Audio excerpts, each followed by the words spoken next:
যারা সুন্দর করে কোরআন তেলাওয়াত করে না, এই মানুষগুলো আল্লাহ নবীর উম্মত হতে পারে না। এখন অনেকে আছে, বিশেষ করে আমরা যারা ইমাম সাহেব রয়েছি, দায়িত্ব মনে করে নামাজ পড়াই, ভালোবেসে নামাজ পড়াই না। কথা বুঝেন নাই মনে হয়? দায়িত্ব মনে করে গোলবেলে শাইন কাদির কোনো মতে সূরাটা দিয়া নামাজ পড়ায় চলে যায়। অথচ আল্লাহ রাব্বুল আলামিন বললেন ওয়ারাত্তিলিল কুরআনা তারতিলা, তোমরা তারতিল সহকারে, তাজবিদ সহকারে সুন্দর করে কোরআনুল কারীম তেলাওয়াত করো। এটা কার আদেশ? আল্লাহর আদেশ। এখন আমরা আমাদের মতো করে কোরআন তেলাওয়াত করি।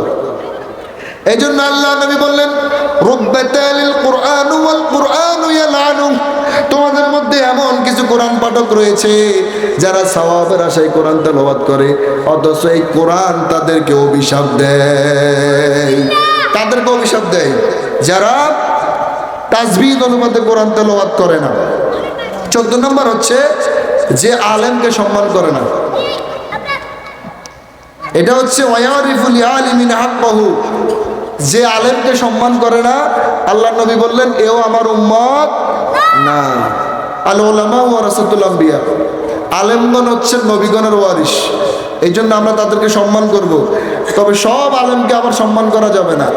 যারা বৃষ্টি বুঝে ছাতা ধরে এরা আলেম নয়, এরা মুনাফিক। কথা বুঝেন না মনে হয়? বৃষ্টি অনুপাতে যারা ছাতা ধরে এরা আলেম হতে পারে না। 15 নম্বর হচ্ছে যারা ভাগ্য গণনা করে।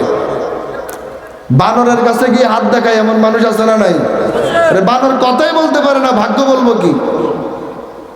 আল্লাহ নবী বললেন কেউ গণকের কাছে গেল, হাত দেখাইলো, গণক যেটা বললো সেটা বিশ্বাস করলো, ফাকাদ কাফার, ওই ব্যক্তির সাথে সাথে কাফর হয়ে যাবে।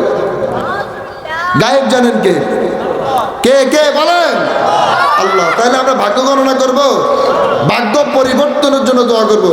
লা ইরাদাতুল কদা ইল্লা বিদুআ, দোয়া ব্যতীত ভাগ্যের পরিবর্তন কেউ করতে পারে না। দোয়া করলে, কান্না করলে আল্লাহ তাআলা পরিবর্তন করে দেবে ইনশাআল্লাহ। তাহলে আমরা জানলাম এখানে 15টা কারণ জানলাম। এই 15টার একটাও যদি আপনার মধ্যে থাকে তাহলে তাওবা করে ছেড়ে দিতে হবে।